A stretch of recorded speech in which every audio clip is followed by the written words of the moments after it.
Next topic is torque slip characteristics of three phase induction motor. ठीक है, तो torque slip characteristic draw करने के लिए पहले हमें पता होना चाहिए कि स्लिप क्या होता है और टॉर्क का एक्सप्रेशन क्या होता है, टॉर्क और स्लिप में क्या रिलेशनशिप होता है। तो पहले हम स्लिप देखेंगे, फिर टॉर्क देखेंगे और फिर दोनों का रिलेशनशिप फाइंड आउट करके तब उसका हम कैरेक्टरिस्टिक ड्रॉ करेंगे। तो पहले स्लिप देखते हैं क्या होता है। देखो स्लिप क्या होता है, जो आपका थ्री फेज इंडक्शन मोटर होता है, जब उसके स्टेटर को आप बैलेंस थ्री फेज सप्लाई देते हो तो एक रोटेटिंग मैग्नेटिक फील्ड प्रोड्यूस होता है जो एक सिंक्रोनस स्पीड पे रोटेट करता है, जिसको हम कहते हैं NS, और जिसका फॉर्मूला होता है NS is equal to 120 F/P। ठीक है, और जो आपका रोटर होता है वो NS की ही डायरेक्शन में किसी पर्टिकुलर स्पीड से घूमता है, उसको हम कहते हैं रोटर स्पीड NR।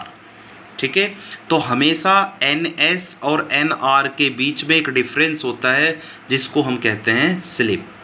ठीक है, तो slip is given by slip is equal to synchronous speed NS minus rotor speed NR। ये NS कैपिटल N का मतलब होता है RPM, ठीक है, minus NR rotor speed in RPM upon NS। अगर आप परसेंटेज में निकालेंगे तो इनटू 100। तो दिस इज द स्लिप। ठीक है, ये छोटा सा एक क्वेश्चन है स्लिप के ऊपर, आप सीधा डायरेक्ट उसमें फॉर्मूला रख के देखना, आपका डायरेक्ट आंसर आ जाएगा। चलो इसको देख लेते हैं। Find the number of poles of an induction motor having no load speed of 1400 RPM when the supplied from three phase 50 hertz AC supply. ठीक है, सबसे पहले आपको इसमें ये पहचानना है, आपको नंबर ऑफ पोल्स निकालने हैं P। आपको इसमें ये पहचानना है कि जो ये स्पीड गिवन है कौन सा स्पीड है, नो लोड स्पीड। जब आपका मोटर नो लोड पे होगा, जब मोटर नो लोड पे होता है तब उसकी स्पीड कितनी होगी, मैक्सिमम, और मैक्सिमम स्पीड कितना हो सकता है, NS, यानी NR no load speed is लगभग बराबर है NS के, यानी NR approximately equal to NS is equal to 1400 RPM। ठीक है, अब सीधा आपको पता है NS का फॉर्मूला क्या होता है, NS is equal to 120 F/P। सारी वैल्यूज रखिए, P निकालिए, P इज इक्वल टू 4। ये फ्रैक्शन में नहीं आएगा, ये पॉइंट में नहीं आएगा हमेशा। अगर ये पॉइंट में आ रहा है तो हमेशा होल नंबर लेना है आपको, क्योंकि पेयर्स क्या होते हैं, हमेशा इवन नंबर्स होते हैं। इसी तरह से दूसरा क्वेश्चन है, इसको आप सोल्व करें, कोई डाउट होगा तो पूछ लेना। ठीक है, अब हमें टॉर्क का एक्सप्रेशन निकालना है, तो उससे पहले हमें कुछ चीज़ें पता होना चाहिए। अब हमें देखना है फ्रीक्वेंसी ऑफ रोटर करंट, जो रोटर में इंड्यूस्ड EMF होगा और उसकी वजह से जो करंट फ्लो करेगा उसका फ्रीक्वेंसी कितना होगा, वो हमें देखना है, करंट और EMF दोनों का फ्रीक्वेंसी। ठीक है, जब आपका रोटर स्टेशनरी होता है, जैसे आप मोटर की सप्लाई ऑन करते हो तो रोटर पहले स्टार्टिंग में क्या है, रोटर आपका स्टेशनरी है। ठीक है, तो जैसे ही सप्लाई आपने ऑन किया, NS स्पीड से मैग्नेटिक फील्ड रोटेट हुआ, NR उस टाइम कितना है, 0। तो उस टाइम मैक्सिमम फ्लक्स कटिंग हो रहा है, मैक्सिमम फ्लक्स कटिंग हो रहा है at the time of starting, जब रोटर स्टेशनरी है। तो जैसे ही मैक्सिमम फ्लक्स कटिंग होगा तो मैक्सिमम इंड्यूस्ड EMF होगा, मैक्सिमम करंट फ्लो करेगा थ्रू द कंडक्टर्स। तो उस टाइम जो आपका NS होगा उसका फॉर्मूला क्या होगा, 120 F/P। वहाँ से अगर आप फ्रीक्वेंसी निकालो तो F is equal to NS into P upon 120। तो ये फ्रीक्वेंसी उस टाइम किसका है, supply frequency is equal to rotor में जो भी करंट और इंड्यूस्ड EMF है उसका फ्रीक्वेंसी भी सेम होगा। ठीक है, जब आपका रोटर रोटेट करना स्टार्ट करता है, ठीक है, जैसे ही रोटर रोटेट करना स्टार्ट करता है तो NR इंक्रीज करता है। ठीक है, NR इंक्रीज करेगा तो जो NS और NR का डिफरेंस है वो क्या होता जाएगा, कम होता जाएगा। NR धीरे धीरे बढ़ता जाएगा, NS में से NR माइनस होगा तो स्लिप उसका क्या होता जाएगा, धीरे धीरे कम होता जाएगा। ठीक है, स्लिप कम होता जाएगा। तो यानी जब स्टार्ट होने के बाद जब आपका रोटर रोटेट करना स्टार्ट कर देता है, उसके बाद जो उसमें फ्रीक्वेंसी है वो फ्रीक्वेंसी डिपेंड करेगा कि फ्लक्स कटिंग कितना हो रहा है। तो उस टाइम फ्लक्स कटिंग मैक्सिमम नहीं होगा। जैसे जैसे स्पीड बढ़ेगा तो NS NR के बीच में रिलेटिव मोशन कम होता जाएगा, फ्लक्स कटिंग कम होता जाएगा। तो उस टाइम एक नया फ्रीक्वेंसी हमने नाम दिया F dash is equal to कितना होगा, relative motion NS minus NR into P upon 120। जब आपका NR 0 था तो ये कितना था, NS इंटू P अपॉन 120। जब NR आ जाएगा तो ये जो स्पीड होगा NS माइनस NR होगा। ठीक है, अब यहाँ से आप स्लिप का फॉर्मूला होता है ये, यहाँ से आप NS माइनस NR को ये लिख सकते हो, इसमें ये रखेंगे तो F dash is equal to S NS P upon 120। ठीक है, तो यानी F dash is equal to SF, where F dash is the frequency of rotor current और EMF in 3 phase induction motor is equal to slip times supply frequency. ठीक है, इस पर एक ही सिंपल सा क्वेश्चन है, इसको देख लेते हैं। A 3 phase 4 pole induction motor is supplied from 3 phase 50 hertz AC supply, calculate synchronous speed NS is equal to 120 F by P, तो 120 इंटू 50 अपॉन P डायरेक्ट निकल जाएगा। दूसरे में क्या पूछा है, rotor speed when slip is 4%, तो rotor speed slip का फॉर्मूला क्या होता है, S is equal to NS minus NR upon NS, वहाँ से NR निकालोगे तो NS 1 minus S, direct value रख दो, NR इज इक्वल टू 1500, ये निकाला आपने। 1 माइनस स्लिप, इस स्लिप पे पूछ रहा है रोटर का स्पीड कितना होगा, 1440 RPM होगा, कैलकुलेट हमने कर लिया है। तीसरे में क्या पूछ रहा है, rotor frequency when rotor runs at 600 RPM, जब 600 RPM पे रोटर रोटेट करेगा तो रोटर का फ्रीक्वेंसी कितना होगा वो कैलकुलेट करना है।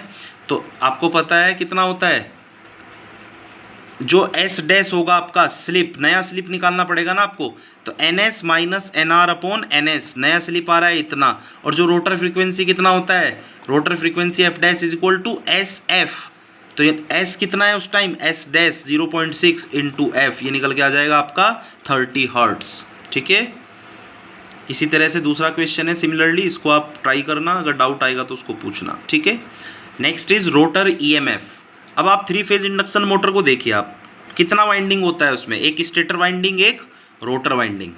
ठीक है, स्टेटर वाइंडिंग कैसा है, 3 फेज वाइंडिंग, रोटर वाइंडिंग कैसा है, 3 फेज वाइंडिंग। अब जो आपका स्टेटर वाइंडिंग है और जो रोटर वाइंडिंग है वो सेपरेटेड किससे है, एयर गैप से। ठीक है, जो रोटर का, अगर सपोज आप अज्यूम करते हो कि जब आपका मोटर स्टैंड स्टिल पे है, स्टैंड स्टिल का मतलब होता है at the time of starting, जब NR 0 है, तो उस टाइम क्या होगा, मैक्सिमम फ्लक्स कटिंग होगा, मैक्सिमम इंड्यूस्ड EMF होगा इन द रोटर वाइंडिंग, और मैक्सिमम करंट फ्लो करेगा। तो यानी उस टाइम आप अपने 3 फेज इंडक्शन मोटर को 3 फेज ट्रांसफॉर्मर अज्यूम कर सकते हो with rotor winding short circuited, क्योंकि आपको पता है 3 फेज इंडक्शन मोटर में जो रोटर वाइंडिंग्स होती हैं वो शॉर्ट सर्किटेड होती हैं in case of squirrel cage. ठीक है, तो यानी आपको पता है ट्रांसफॉर्मर के केस में क्या रेशो होता है, E1 अपॉन E2 is equal to N1 upon N2। अगर ट्रांसफॉर्मर की बात करें तो E1 E2 क्या होता है, E1 is the induced EMF in primary, E2 is the induced EMF in secondary. यहाँ पर बोलेंगे E1 is the induced EMF in stator winding, E2 is the induced EMF in rotor winding, N1 is the number of turns of stator winding, N2 is the number of turns of rotor winding, E2 यहाँ से निकल के इतना आ जाएगा। ठीक है, E1 is the induced EMF पर phase. अब आपके पास पता है कि 3 फेज हैं, तो तीनों फेज बैलेंस फेज में मैंने आपको बता रखा है, अगर बैलेंस 3 फेज सिस्टम होता है तो उसमें आप पर फेज कैलकुलेशन कर सकते हो, तो हमने इसको पर फेज में लिया है। ठीक है, अब rotor current and power factor देखना है। अब रोटर साइड का आप इक्विवेलेंट सर्किट देखिए, रोटर में इंड्यूस्ड EMF, रोटर का रेजिस्टेंस, रोटर का लीकेज रिएक्टेंस, और दोनों जो रोटर की वाइंडिंग होती है वो एंड पे क्या होती है, शॉर्ट सर्किटेड, और उसमें रोटर में सपोज करंट फ्लो कर रहा है I2। ये कब है, जब आपका एट स्टैंड स्टिल, यानी at the time of starting, rotor उस टाइम कैसा है, स्टेशनरी। R2 क्या है, रोटर वाइंडिंग रेजिस्टेंस पर फेज, X2 क्या है, रोटर वाइंडिंग लीकेज रिएक्टेंस पर फेज। अब यहाँ से आप निकालिए जो आपका X2 होगा, X2 क्या होता है, ओमेगा L2 2 पाई FL2, Z2 कितना होगा, under root R2 square X2 square. I2 कितना होगा, total voltage upon total impedance E2 upon Z2, E2 upon R2 square plus X2 square. Power factor निकालना है, पावर फैक्टर क्या फॉर्मूला होता है इस सर्किट के लिए, देखिए पावर फैक्टर क्या होगा, R अपॉन Z, तो R कितना है R2, Z कितना है R2 square plus X2 square. ये तो स्टैंड स्टिल पे था। अब किसी स्लिप पे अगर रोटर आपका धीरे धीरे घूमना चालू होता है तो उसमें एक स्लिप आएगी, क्योंकि N S minus N R upon N S, N R अगर एग्जिस्ट करेगा तो स्लिप एग्जिस्ट करेगा। जब एन आर जीरो था तो स्लिप उसमें नहीं था। जैसे ही एन आर बढ़ना चालू होगा स्लिप आएगा। तो अब इसका इक्विवेलेंट सर्किट कैसा होगा, देखिए जो आपका इंड्यूस्ड ईएमएफ होगा वो अब E2 नहीं होगा, SE2 होगा। वो S पे डिपेंड करेगा कि S कितना है, ठीक है। R2 ये फ्रीक्वेंसी इंडिपेंडेंट होता है, इसलिए R2 विल बी सेम, ठीक है। R2 का कोई लेना देना नहीं है स्लिप से। X2 होता है फ्रीक्वेंसी डिपेंडेंट होता है, तो इसका नया नाम हो जाएगा SX2, और ये करंट फ्लो करेगा इसमें I2, ठीक है। देखो रोटर वाइंडिंग रिएक्टेंस पर फेज आपने कैसे निकाला, 2 pi F dash L2, F dash की जगह क्या लिख सकते हो आप, 2 पाई SFL2, S बाहर आ जाएगा तो ये बन जाएगा X2, ठीक है, SX2। इस तरह से हमने लिख दिया है। इसी तरह से आप इसको लिख सकते हो, ये भी फ्रीक्वेंसी पे डिपेंड करता है, ठीक है। अब I2 निकालेंगे तो आप induced total voltage SE2 upon R2 square plus SX2 square, similarly ये cos फाई 2 आ जाएगा R2 अपॉन Z2, Z2 का फॉर्मूला रख देंगे, ठीक है।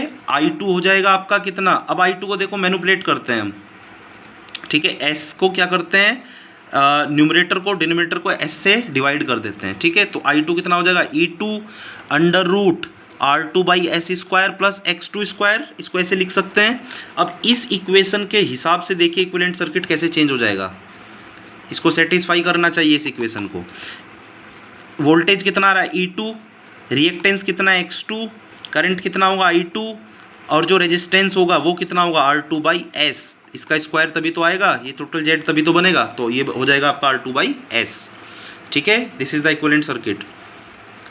नाउ अब आपका जो R2 बाई एस है, आप इसको ऐसे लिख सकते हो, R2 by S is equal to R2 plus 1 minus S by S into R2। आप यहाँ से इस पूरे को कैलकुलेट करके देखो, यही आएगा। तो इसको हम ऐसे लिख सकते हैं, क्योंकि यहाँ से R2 बाई एस आ जाएगा और यहाँ आ जाएगा माइनस एस से एस कैंसिल हो जाएगा, माइनस R2 से R2 कैंसिल हो जाएगा, तो यही बचेगा। इसको ऐसे लिख सकते हैं। अब इसको हम ऐसे लिख देते हैं इक्विवेलेंट सर्किट में, देखिए E2 X2 R2 I2 R2 1 minus S by S. आप इसको ऐसे क्यों दिखा रहे हो, क्योंकि ये एक वेरिएबल रजिस्टर को रिप्रेजेंट कर रहा है। क्यों, क्योंकि इसमें स्लिप आ रहा है। स्लिप क्या है, एक वेरिएबल क्वांटिटी है। स्लिप क्या है, वेरिएबल क्वांटिटी, तो ये पूरा वेरिएबल होगा, और वेरिएबल का मतलब होता है एक, इस तरह से हम उसको दिखाते हैं, ठीक है। अब जो इस वेरिएबल रजिस्टर में जो भी पावर का लॉस होगा वो ही मोटर का पावर मैकेनिकल पावर में कन्वर्ट होता है, ठीक है, कन्वर्टेड इनटू मैकेनिकल पावर। अब हमें रोटर का, ये तो हमने सारी स्टडी इसलिए की है क्योंकि हमें रोटर का टॉर्क निकालना है। स्लिप हमने देखा, फिर सारी चीज़ें देखी, अब हमें रोटर का टॉर्क निकालना है। अब हमें निकालना है रोटर टॉर्क। रोटर टॉर्क क्या होता है, देखिए torque developed by the rotor, पहले हम निकालेंगे एट स्टैंड स्टिल। देखिए टॉर्क क्या होता है कि फोर्स इनटू रेडियस। अब उसको हम कैसे निकाल सकते हैं मोटर के केस में, mechanical power is equal to क्या होता है, torque into speed, torque into speed. तो torque is directly proportional to the power, यानी torque is directly proportional to the rotor power. और रोटर का पावर कैसे निकालेंगे, रोटर इक्विवेलेंट सर्किट से देखिए tau is equal to K, rotor equivalent circuit से देखिए पावर कितना होगा, active power voltage into current into power factor E2 I2 cos phi 2, ठीक है, वेयर के इज द कांस्टेंट। अब इसको स्लिप पे देखिए आप, अंडर रनिंग कंडीशन, जब आपका रोटर घूमना चालू करता है एट एनी स्लिप, तो torque is equal to K E2 I2 की जगह आप क्या रख देंगे, I2 का फॉर्मूला रख देंगे SE2 upon R2। Equivalent circuit से देखिए SE2 upon R2 square plus S square X2 into cos phi 2 का फॉर्मूला रख देंगे, कौन से वाले से, स्लिप वाले से, ठीक है। इसको आप सोल्व करेंगे तो फॉर्मूला निकल के आएगा torque is equal to K S R2 E2 square upon R2 square plus S square X2 square. इस फॉर्मूला को आपको याद रखना है। This is the expression for torque developed by the motor and this is the relationship between torque and slip. अब इसी की help से हम क्या करेंगे, torque speed slip characteristic draw करेंगे, ठीक है। ये फॉर्मूला आपको याद रखना है। अब अगर हम आपसे पूछे कि स्टार्टिंग में टॉर्क कितना होगा, स्टार्टिंग में टॉर्क कितना होगा, तो उससे पहले आपको निकालना पड़ेगा इसमें वेरिएबल क्या चीज़ है, स्लिप। अगर स्लिप आप निकाल लो स्टार्टिंग में तो आपका इस फॉर्मूला में रख दो तो स्टार्टिंग टॉर्क आ जाएगा।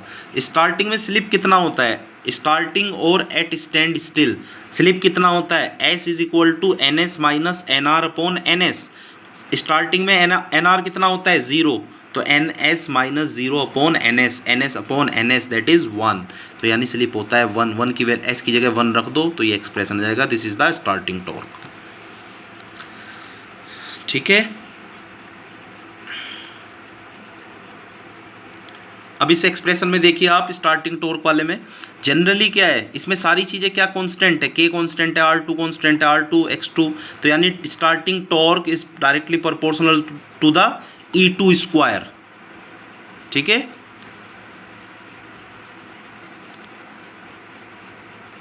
अब हमें निकालना है कंडीशन फॉर मैक्सिमम टॉर्क। तो टॉर्क का फॉर्मूला लिख लो, torque is equal to K S R2 E2 square upon R2 square plus S square X2 square. Torque proportional to ये आप इसको ऐसे लिख सकते हैं, इसको के को आप प्रोपोर्शनैलिटी कांस्टेंट में लेके चले गए तो एस ये आ गया। अब इसको देखो ऐसे लिख सकते हैं अपन, torque is proportional to S से डिवाइड कर देते हैं, R2 upon R2 square upon S plus एक एस से एस कैंसिल हो जाएगा एस X2 स्क्वायर। अब इस एक्सप्रेशन इस डिनोमिनेटर को देखो और इसको देखो, ये एज इट इज़ एक ही चीज़ है, torque is proportional to R2 upon, इसको मैं ऐसे लिख सकता हूँ R2 upon under root S minus X2 square under root S square plus 2R2 X2। इसको आप a माइनस बी का होल स्क्वायर, ये फॉर्मूला है ना, इसको आप एक्सपेंड करो तो कैंसिल होके यही चीज़ बचेगी। ठीक है, इस a square plus B square minus 2ab, तो माइनस 2ab जो आएगा उससे ये कैंसिल हो जाएगा तो यही चीज़ बचेगा। ठीक है, फॉर मैक्सिमम टॉर्क डिनोमिनेटर कितना होना चाहिए, फॉर मैक्सिमम टॉर्क डिनोमिनेटर कितना होना चाहिए, मिनिमम। डिनोमिनेटर कितना होना चाहिए, मिनिमम। तो यानी इसका जो डिफ्रेंशिएशन है पूरे का वो कितना होना चाहिए, 0। जब आप इसको डिफरेंस ये वैल्यू कितना होना चाहिए 0, तो जब आप इसको 0 के बराबर रख दो यहाँ पे तो यहाँ से निकल के आ जाएगा R2 is equal to X2। देखो टॉर्क इतना एक्सप्रेशन आ रहा है, अब इसमें ये भी कांस्टेंट है, ये सारी चीज़ें कांस्टेंट है, वेरिएबल क्या है, स्लिप इसमें आ रहा है सिर्फ, तो ये वेरिएबल कितना होना चाहिए, मिनिमम। और मिनिमम ये कितना हो सकता है 0, तो 0 रख दो, इसको डिफ्रेंशिएशन करने की जरूरत नहीं है, 0 कर दो, R2 is equal to SX2। यानी जब रेजिस्टेंस रोटर का इतना इसके बराबर होगा slip times into leakage reactance तो आपको मैक्सिमम टॉर्क मिलेगा। अब ये कंडीशन टॉर्क के फॉर्मूला में रख दो और यहाँ से निकल के आएगा आपका tau max is equal to K E2 square upon 2X2, equation number 1। ये पेज थोड़ा ऊपर नीचे हो रखा है, उस पेज के बाद यहाँ पे आते हैं हम। ठीक है, this is the equation number 1। अब देखिए इस इक्वेशन से आपको क्या पता चल रहा है, एक तो मैक्सिमम टॉर्क रेजिस्टेंस पे डिपेंडेंट नहीं है। ठीक है, पहला तो यही कि मैक्सिमम टॉर्क रेजिस्टेंस पर डिपेंड नहीं कर रहा है। अगर आपको मैक्सिमम टॉर्क वेरी करना है, ठीक है, तो आप स्लिप को वेरी करके मैक्सिमम टॉर्क को हम चेंज कर सकते हैं कि आपको मैक्सिमम टॉर्क कहाँ चाहिए। ठीक है, by varying the rotor circuit resistance which is possible with wound rotors. Squirrel cage में पॉसिबल नहीं है, सिर्फ वाउंड रोटर जो स्लिप रिंग मोटर था उसमें ही आप एक्सटर्नल रेजिस्टेंस ऐड करके उस R2 is equal to SX2 को चेंज करके S को चेंज कर सकते हो, यानी स्लिप जिस पर आपको मैक्सिमम टॉर्क चाहिए। ठीक है, tau max is directly proportional to E2 square, और E2 क्या होगा, N2 upon N1 into E1।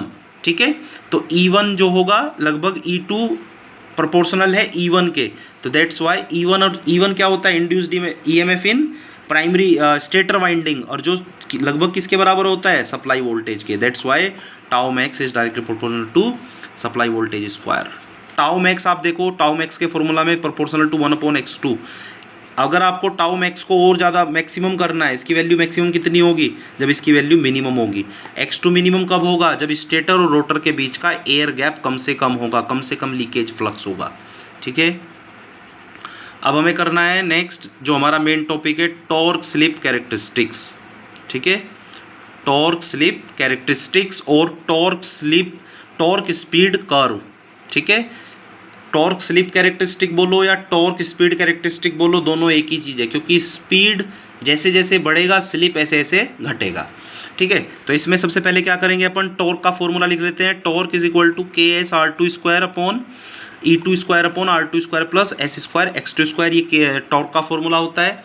अब स्लिप की अलग अलग वैल्यू के लिए हम टॉर्क देखते हैं कितना होता है। तो सबसे पहले स्टार्ट करते हैं when N R is equal to N S, यानी जो रोटर की स्पीड है वो लगभग बराबर किसके है, एन एस के। तो उस टाइम स्लिप कितना होगा, 0। तो टॉर्क देखो यहाँ से कितना आएगा, 0, यानी व्हेन स्लिप 0 टॉर्क इज 0। अब आपने क्या किया, एन आर लगभग बराबर है एन एस के, इसमें तो एग्जैक्ट बराबर है, इसमें approximately equal to N S. तो उस टाइम स्लिप कितना होगा, मिनिमम होगा, स्लिप इज वेरी लो, ठीक है। तो उस टाइम स्लिप वेरी लो होगा, तो आपको पता है जब स्लिप बहुत कम होगा उसका स्क्वायर करोगे तो ये चीज़ बहुत कम आएगी, इट कैन बी नेग्लेक्टेड। तो इसको लिख सकते हो आप K S R two E two square upon R two square. तो यहाँ से आप सारी चीज़ें कॉन्स्टेंट है, torque is proportional to S, ठीक है, दूसरे केस में। अब तीसरा केस देखिए आप, तीसरे केस में क्या करेंगे आप, as the slip increases, slip जैसे जैसे बढ़ेगा स्पीड क्या होगा, घटेगा। Torque increases reaches its maximum value, जैसे जैसे आप स्लिप को इंक्रीज करोगे तो स्पीड कम होगा, जैसे जैसे स्पीड कम होगा तो एक टॉर्क जो है वो मैक्सिमम की तरफ इंक्रीज करेगा, टॉर्क इंक्रीज करेगा और वो एक अपनी मैक्सिमम वैल्यू पे पहुंचेगा। और जब जहाँ टॉर्क मैक्सिमम होता है वो कंडीशन क्या होता है, R2 is equal to SX2, यानी इतनी स्लिप पर आपको मैक्सिमम टॉर्क मिलेगा, ठीक है। इस टॉर्क को हम ब्रेक डाउन टॉर्क और पुल आउट टॉर्क भी बोलते हैं, and corresponding slip is called breakdown slip, ठीक है। ये पेज हो गया था, अब यहाँ आते हैं, ठीक है। अब नेक्स्ट केस लेते हैं, when slip is near about 1, यानी जब आपका रोटर स्टैंड स्टिल पे है, यानी स्टेशनरी है, ठीक है, motor speed is very low, slip maximum हो रहा है 1, तो मोटर की स्पीड उस टाइम कितनी होगी, बहुत कम, यानी 0 के बराबर। तो उस टाइम देखिए आप क्या होगा, torque is equal to K S R two E two square upon R two square plus ये। अब इस केस में देखिए स्लिप कितना है, हाई, तो ये वैल्यू कितनी होगी, हाई, इसके कंपैरिजन में ये वैल्यू कम होगी, इट कैन बी नेग्लेक्टेड।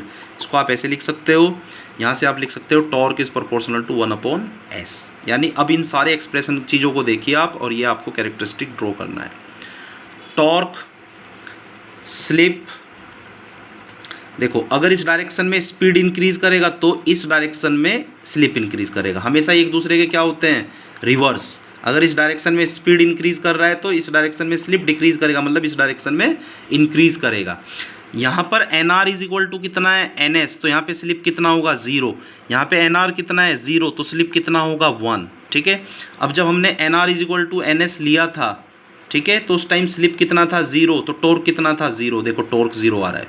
अब फिर उसके बाद हमने क्या किया था, धीरे धीरे टॉर्क बढ़ेगा, एक मैक्सिमम वैल्यू पे जाएगा, और उस मैक्सिमम वैल्यू पे स्लिप कितनी होगी, SM, ठीक है, और उसके बाद फिर घटना चालू होगा और फिर ऐसे यहाँ तक जाएगा, ठीक है।